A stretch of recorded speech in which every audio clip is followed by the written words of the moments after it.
Nikukaribishe tena mtazamaji wa The World News katika kipindi hiki cha ulimwengu wa siasa. Jina langu ni Adam Hussein. Miongoni mwa ripoti ambazo tunazo ni kwa nini Iran inaficha hata sauti ya kiongozi wake mpya Mojtaba Khamenei.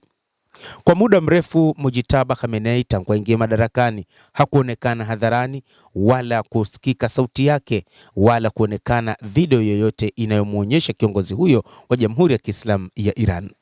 Iran inaendesha mfumo wa utawala wa kiongozi wake mkuu kutoonekana hadharani licha ya kwamba mambo yanaendelea. Hili lilifikia hatua kwa rais wa Marekani Bwana Donald Trump kuhisi kwamba pengine kwa asilimia zaidi ya 90 kiongozi huyo labda ameuawa, na hivyo wa Iran wanaigiza tu kwamba kuna kiongozi mkuu anaitwa Mojtaba Khamenei, lakini kwa uhalisia kuna uwezekano kwamba kiongozi huyo ameuawa. Hii ni kauli iliyotolewa na rais wa Marekani Donald Trump. Lakini baadhi ya taarifa kutoka kwa maafisa wa Marekani wanaamini kwamba Mojtaba Khamenei yupo hai na ndiye kiongozi mkuu wa serikali ya mapinduzi ya Kiislamu ya Iran.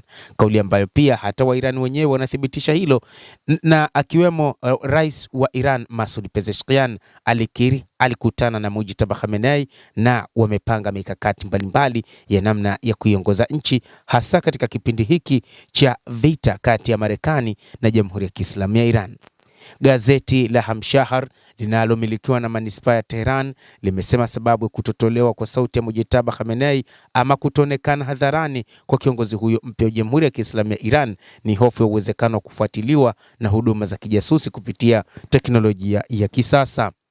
Gazeti hilo linaeleza kuwa mwangwi unaopatikana kwenye rekodi za sauti unaweza kutoa taarifa kuhusu eneo au chumba ambacho sauti hiyo imerekodiwa. Hata hivyo, limedai kuwa mashirika ya kijasusi yanaweza kutumia mabadiliko madogo ya mfumo wa umeme uliopo kwenye rekodi za sauti kubaini nchi, tarehe, muda na hata eneo husika ilipofanyika rekodi hiyo. Mbali na hilo, aina ya kifaa kinachotumika kurekodi sauti hiyo nayo inaweza kutoa taarifa muhimu. Kila simu au kifaa cha kurekodi kina sifa zake za kipekee ambazo zinaweza kutumika katika utambuzi kama alama ya vidole. Gazeti hilo limeongeza kuwa sauti ya mazingira kama upepo, ndege, wadudu au mifumo ya uingizaji hewa inaweza kusaidia kubaini eneo la kijiografia la aliyerekodiwa. Tangu Mojtaba Khamenei ateuliwe kuwa kiongozi wa tatu wa Jamhuri ya Kiislamu ya Iran hajaonekana hadharani wala hakuna picha mpya wala sauti yake iliyotolewa, huku vyombo vya habari vya Iran vikichapisha tu ujumbe wa maandishi unaodaiwa kuwa umetoka kwake. Hata hivyo, swali kubwa lilikuwa kwamba kwani yuko wapi Mojtaba Khamenei? Mojtaba Khamenei alitangazwa kuteuliwa kwa kiongozi mkuu wa Iran ndani ya wiki moja tu tangu kuwa kwa baba yake.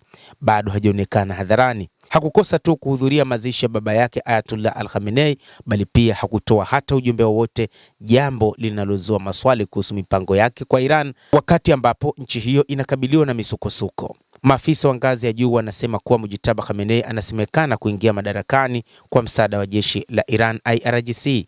Alipata majeraha makubwa usoni na sehemu nyingine za mwili wake katika shambulizi ambalo lilimuua baba yake Ayatollah Al-Khamenei katika siku ya kwanza ya mashambulizi.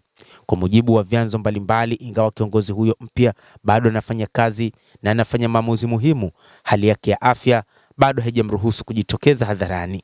Baada ya Iran kulipiza kisasi dhidi ya Marekani, nafasi na hali ya afya ya Mojtaba imezua mjadala mkubwa kwamba bado kuna wasiwasi kwamba kiongozi huyo hayupo na pengine labda aliuawa, lakini taarifa ambazo Iran inazitoa kila kukicha ni kwamba kiongozi huyo yuko hai na anaendelea kushika madaraka, kushika nafasi ya baba yake akiwa kama kiongozi mkuu wa serikali ya mapinduzi ya Jamhuri ya Kiislamu ya Iran.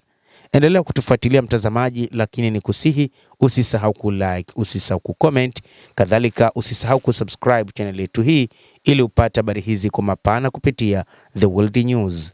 Mimi ni Adam Hussein, endelea kuwa nasi wakati wote, endelea kutufuatilia ujue ni nini kinachojiri katika ulimwengu.